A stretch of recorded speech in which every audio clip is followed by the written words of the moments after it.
Imaginez un peu, lancer un projet logiciel, un projet complexe, du début à la fin, mais sans un seul développeur humain. Non, juste une équipe d'agents d'intelligence artificielle. Eh bien, c'est exactement ce qu'on va décortiquer aujourd'hui en regardant de plus près le framework OpenClaw. C'est en quelque sorte l'épreuve de vérité pour la coordination autonome. Alors, la question se pose, est-ce que c'est vraiment possible? Est-ce qu'une équipe d'IA peut gérer un projet de A à Z sans se perdre, sans partir dans tous les sens? C'est le grand défi. Et toute la réponse, en fait, elle tient en un seul mot, l'orchestration. Pour que ce soit bien clair, regardons cette comparaison. À gauche, c'est le scénario classique. Avec un agent unique, il s'en mêle, il oublie ce qu'il doit faire, il tourne en rond. Et à droite, on a la solution. Une équipe bien coordonnée. Chaque agent a son rôle bien précis et tout le monde rame dans la même direction. C'est toute la différence entre le chaos et une symphonie bien huilée. Mais avant de parler de la solution, il faut vraiment comprendre le problème. Et ce problème, c'est le principal obstacle qui empêche les IA de bien travailler en équipe. Ça porte un nom, la dérive de contexte. Alors, qu'est-ce que c'est que cette dérive de contexte? C'est simple. Imaginez qu'on donne une tâche un peu longue à un agent. Au début, tout se passe bien. Et puis, petit à petit, il s'écarte de la mission. Il perd le fil, un peu comme une conversation qui part dans tous les sens et dont on oublie le sujet de départ. Le résultat? Du temps perdu, du travail inutile et des boucles sans fin. C'est le problème numéro 1 des agents solitaires. Du coup, la solution, elle est un peu contre-intuitive. Plutôt que de chercher un super agent qui sait tout faire, on va assembler une véritable équipe numérique, exactement comme on le ferait pour une équipe humaine. Chaque membre a sa spécialité, sa mission, et c'est tout. Et voici notre équipe de choc. On a un chef d'équipe qui, attention, ne code pas, il dirige. Un architecte qui pense les fondations, un codeur qui met les mains dans le cambouis, un réviseur de code pour la qualité et, point absolument crucial, un auditeur de sécurité pour s'assurer que tout est bien verrouillé avant le lancement. Chaque rôle est indispensable. Et c'est là qu'on touche à une idée qui est assez géniale, le mode délégué. Le chef d'équipe, ce n'est pas un super codeur. Non, c'est un pur chef d'orchestre. Son seul et unique travail, c'est de faire en sorte que les autres agents collaborent parfaitement. Cette séparation très claire entre la planification et l'exécution, c'est vraiment ça la clé du succès. Bon, on a cette équipe d'IA, mais comment un humain arrive à superviser tout ça sans tomber dans le micromanagement? La réponse, c'est le contrôle de mission. Pensez-y comme un véritable cockpit pour l'opérateur humain. Cette citation, elle vient de la documentation et elle résume tout parfaitement. C'est le poste de commandement. C'est de là qu'un humain peut voir tout ce qui se passe, orchestrer les tâches et, point très important, valider les étapes critiques du projet via des flux d'approbation. Et concrètement, ça ressemble à ça, un tableau Kanban. Tout simple. Chaque tâche est une petite carte. L'opérateur humain crée une carte, disons concevoir le schéma de la base de données, et hop, il l'assigne à l'agent architecte. L'agent la prend, la déplace dans En cours et il se met au travail. Tout le flux de travail est super visible, super clair.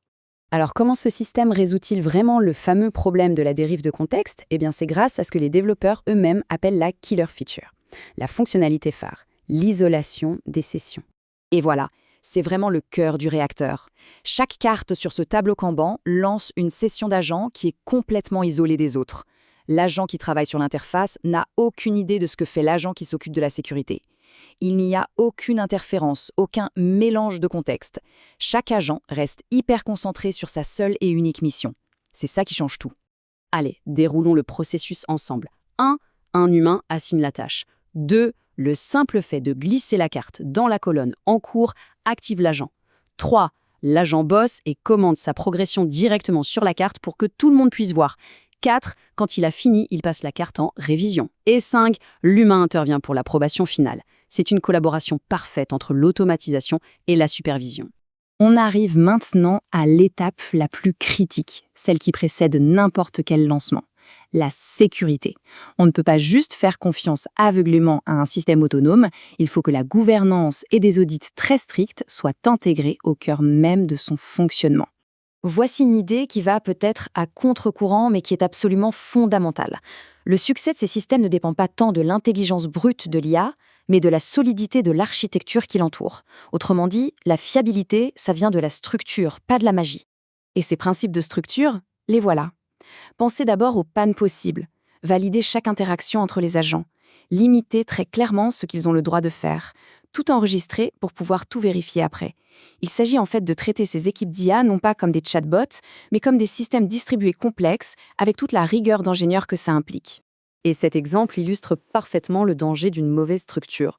Dans les anciens systèmes, un agent de sécurité pouvait trouver une faille critique, mais il était incapable de tirer la sonnette d'alarme et d'arrêter la machine. Il devait attendre que l'info remonte la chaîne. C'est une source de risque qui est juste inacceptable et que les systèmes modernes doivent absolument corriger. L'une des solutions clés, c'est ce qu'on appelle le flux d'approbation de plan. C'est très simple. Avant de pouvoir faire quoi que ce soit, un agent doit soumettre son plan d'action. Et ce plan doit être validé, soit par un agent chef, soit par un humain. C'est une barrière de sécurité et de qualité qui est indispensable pour empêcher n'importe quelle action non désirée. Alors, après avoir franchi toutes ces étapes, l'audit de sécurité, les approbations, notre projet est enfin prêt. Le grand lancement peut avoir lieu. Et on va voir que ce niveau d'autonomie de l'IA est déjà capable de faire des choses assez bluffantes. Le résultat, un succès total. De l'idée de départ jusqu'au déploiement final, tout a été orchestré par notre équipe d'agents avec la supervision d'un opérateur humain via le fameux contrôle de mission. Mais ce que l'on va voir maintenant montre que ce n'est vraiment qu'un début. Pour se faire une idée de ce qui est déjà possible, regardez bien ce chiffre. 88 000. C'est le nombre de mots d'un livre entier, avec des diagrammes des chapitres que 5 agents d'IA ont rédigés en seulement 48 heures. Et le plus fou dans tout ça, le sujet du livre, c'était le framework OpenClaw lui-même. C'est la preuve ultime que ces systèmes peuvent gérer des projets créatifs et massifs. Ce qui nous amène à une dernière grande question. Si ces équipes d'agents deviennent capables de tout gérer, pas juste le code, mais aussi la création, la stratégie, quel sera notre nouveau rôle à nous les humains ? Superviseur ? Chef d'orchestre ? Client ? La question reste ouverte. Merci d'avoir été à l'écoute.